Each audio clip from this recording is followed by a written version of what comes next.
అందరికీ హరితోదయం అయిపోయింది, వృక్షోదయం మనకి ఈరోజు. మదర్ ట్రీ, మాతృవృక్షం. పిల్లలు మాట్లాడొద్దు నాన్న, ప్లీజ్ ప్లీజ్. ఎంత మంచి ఎన్విరాన్మెంట్ మీకోసమే ఇదంతా చేస్తుంది కాబట్టి మీరు వినడానికి నేర్చుకోవడానికి ప్రయత్నించండి. రోజు మాట్లాడుకుంటూనే ఉంటాం, మన ఫ్రెండ్ మన పక్కనే ఉంటారు. ఓకే, ఎవరు మాట్లాడొద్దు.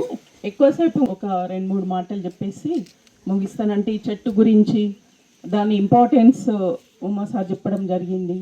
ఈ చెట్టు ఎవరిచ్చారు ఏంటని వెంకటరెడ్డి సార్ చెప్పడం జరిగింది. అంటే ఇక్కడ పిల్లలు మీకు అందరికీ నేను ఒక క్వశ్చన్ అడుగుతున్నా, ఈ చెట్టు ఇక్కడ ఎందుకు ఉండింది, అంటే ఇది బ్రతకడానికి కారణం ఏంటి?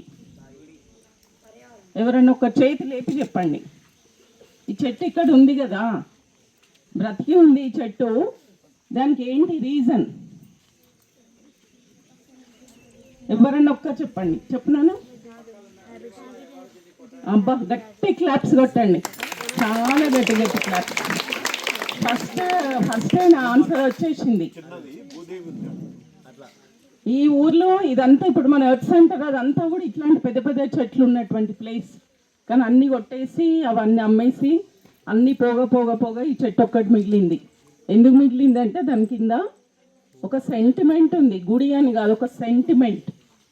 మన భారతదేశంలో ఏదైనా చేయాలి అంటే సెంటిమెంట్ తోటే చేయాలి. మన దేశం యొక్క పరిస్థితి అది. దానికోసం ఒక చిన్న స్టోరీ చెప్తాను మీకు. ఒక దగ్గర ఒక రకమైనటువంటి చేపలు ఎండేంజర్డ్ అయిపోతున్నాయి, అంతరించిపోతున్నాయి.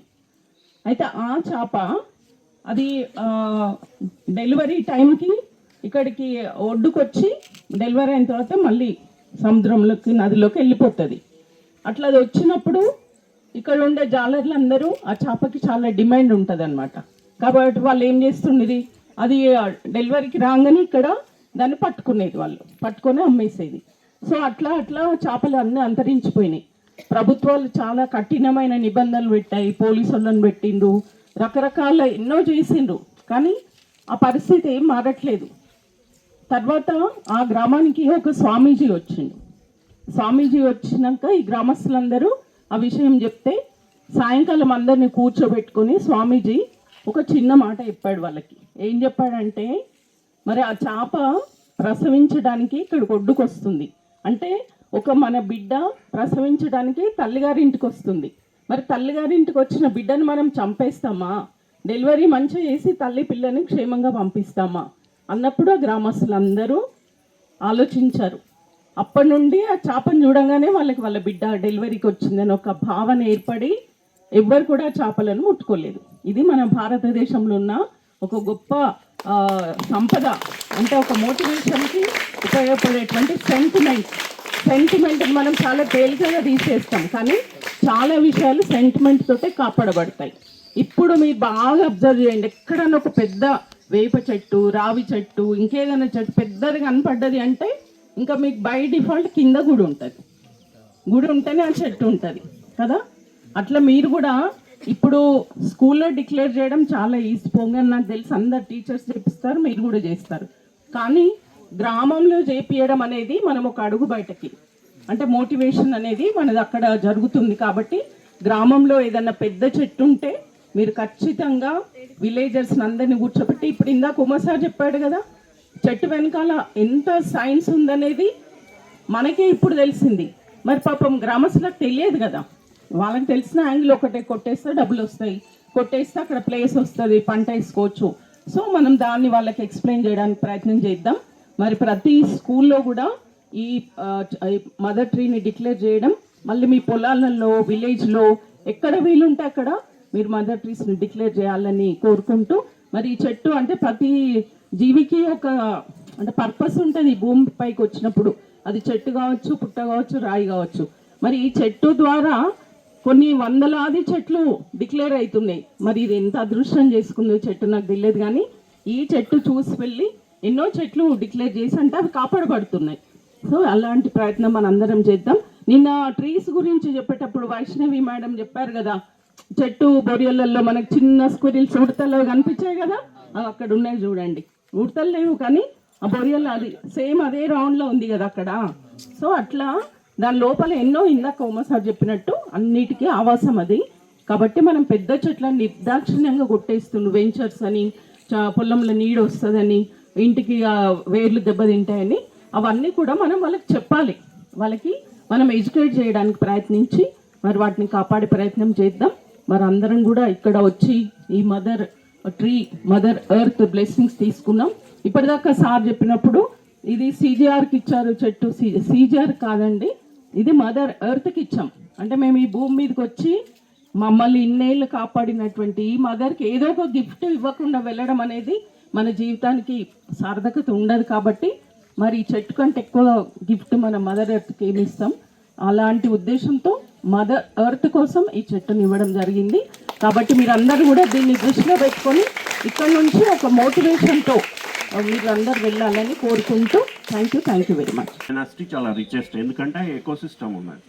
తర్వాత ఎకోసిస్టమ్ పాపులేషన్ ప్రెజర్స్ పెరిగి ఎకోసిస్టమ్ డౌన్ అయ్యి వాళ్ళ ప్రాస్పరిటీ పోయింది. రాయలసీమ అంటే రతనాల సీమ. అక్కడ అనంతపూర్కి దగ్గరలో కదిరి అని ఒక ప్లేస్ ఉంది. కదిరికి దగ్గరలో ఒక 7 ఎకరాల పెద్ద మర్రిమాన్ ఉంటుంది, దాని పేరు తిమ్మమ్మ మర్రిమాన్. ఆ తిమ్మమ్మ అక్కడ ఉన్నది కాబట్టి ఆ మర్రిమాను ప్రొటెక్ట్ అయింది, ఎందుకంటే ఆమె స్పిరిచువల్గా మెడిటేట్ చేసుకుంటే అక్కడ ఉన్నది. ఆ తిమ్మమ్మ మర్రిమాన్ పక్కన వాళ్ళ ఊరు. ఆయన తిమ్మమ్మ మర్రిమాన్ దగ్గరికి ఎప్పుడు వచ్చేటోడు. సమ్డే హీ బికమ్స్ ఫిలాసఫర్, ఎందుకంటే ఈ సీస్ ద హార్డ్షిప్స్, ట్రబుల్స్, కష్టాలు, తర్వాత సమాజంలో ఇవన్నీ అసమానతలు ఇవన్నీ చూసి ఆయన ఒక ఫిలాసఫర్ అవుతాడు. అవి ఒక వండర్ఫుల్ ఒక పోయమ్స్ రాస్తాడు. వేలల్లో ఉన్నాయి కానీ మనకు తెలిసినాయి హార్డ్లీ 100-200 తెలుస్తాయి పుస్తకాలలో కూడా. కొన్ని వేలు రాసిండు ఆయన. అంతకంటే great philosopher I don't think ఇంక ఎక్కడ లేడనుకుంటున్నా. ఆయన ఒక పద్యం రాస్తారు. చిత్తశుద్ధి కలిగి చేసిన పుణ్యంబు కొంచెమైనను చాలు కొలది కాదు, విత్తనంబు మరి వృక్షంబునకెంతయా విశ్వదాభిరామ. ఓకే, మరి చిన్న పని, ఒక స్మాల్ టాస్క్. చైనీస్ ఇంకొక మాట చెప్తారు, పెద్ద పనైనా కొన్ని వేల ప్రయాణమైనా we to start with a one step అయిపోతే ముందు పోము. యాక్చువల్లీ ఎంత దూరం పోతామో తెలియదు, but we're on the line, we're on the route actually. So అందుకని ఇంత వండర్ఫుల్ ఈ స్పేస్కి రాగానే ఒక ఎనర్జీ వస్తుంది. జపాన్లో ఏం చేస్తారు తెలుసా, వాళ్ళు బాగా ఇండస్ట్రియస్ కంట్రీ, బాగా పనిచేస్తారు, హార్డ్ వర్కింగ్. వాళ్ళు టెక్నాలజీ కావచ్చు, వాళ్ళు ఏం చేస్తారు, స్ట్రెస్ అయినప్పుడు ఫారెస్ట్లోకి వెళ్ళిపోతారు.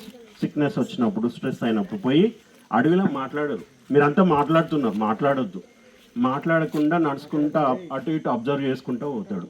పోయి ఒక 1 day 2 days వీకెండ్స్లో అది పెద్ద బిజినెస్ అయింది ఇప్పుడు యాక్చువల్లీ. దాన్ని ఫారెస్ట్ బాతింగ్ అంటారు. ఏమంటారు, నేను మీరు పోయింది కదా నేచర్, కానీ అంతా మాట్లాడుకుంటూనే పోయింటారు. మీరు అసలు సైలెంట్గా అబ్జర్వ్ చేసుకుంటూ పోవాలి. ఎలిమెంట్స్ ఆఫ్ ద నేచర్ని అటు ఇటు అబ్జర్వ్ చేయాలి. చేస్తే we can learn. Nature is the great teacher.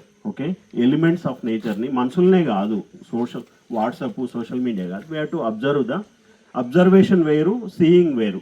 Okay, you got it. మనం అందుకే ఎందుకు ఎవాల్వ్ కాము తొందరగా, ఎందుకు నేర్చుకోమంటే we see just don't observe. Observation is a deep intellectual activity. మీరు ఎప్పుడు మెడిటేటివ్ ఉన్నప్పుడే అది వస్తుంది. సో వాళ్ళు పోయి 2-3 రోజులు వచ్చిన తర్వాత వాళ్ళ మెటబాలిక్ సిస్టము, బయోకెమికల్ బ్యాలెన్స్ అంతా వచ్చి హెల్తీగా అవుతారు. That is called forest bathing. ఓకేనా? అయితే నేను ఇంతకంటే ఎక్కువ చెప్పాను, మేడం సార్ వాళ్ళు మాట్లాడుతారు. అయితే మీరు మళ్ళొక్కసారి మీరు అంతా మాట్లాడుతున్నారు, కళ్ళు మూసుకొని మళ్ళొక్కసారి స్టాండ్ స్ట్రైట్, మీకు బ్యాక్ బోన్ స్ట్రైట్ ఉండాలి, మాట్లాడొద్దు. Feel the touch of the earth. మీ భూమి మీద కాళ్ళు టచ్ అవుతున్నాయా?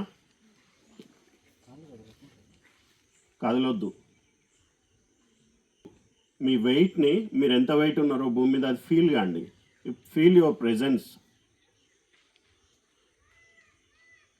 In the province of tree.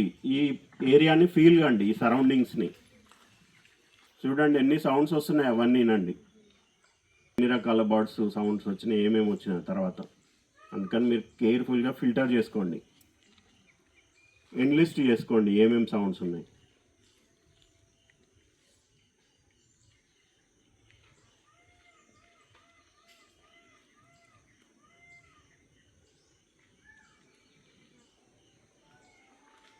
ఇప్పుడు ఇక్కడ ఉన్న టెంపరేచర్ ఫీల్ కాండి ఒక్కసారి. ఉందా?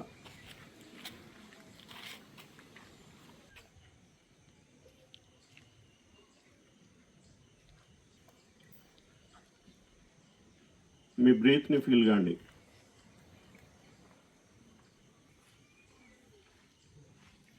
మీరు మాట్లాడొద్దు, చెట్టు మొదలు చూడండి. మీకు కనిపించిన దగ్గర కనిపించకపోతే వదిలేసేయండి, కనిపిస్తే చెట్టు మొదలు చూడండి.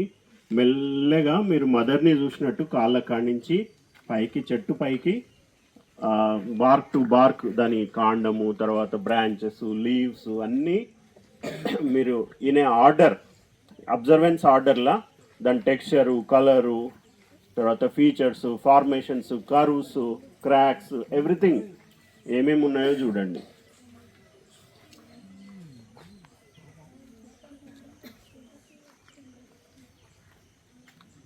తర్వాత సరౌండింగ్లో దీని చుట్టూ ఏమేమి చెట్లు ఉన్నాయో చూడండి.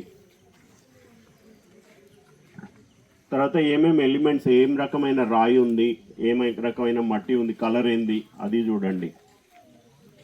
మాట్లాడొద్దు ఇంకా. ఓకే, అర్థమైందా మరి?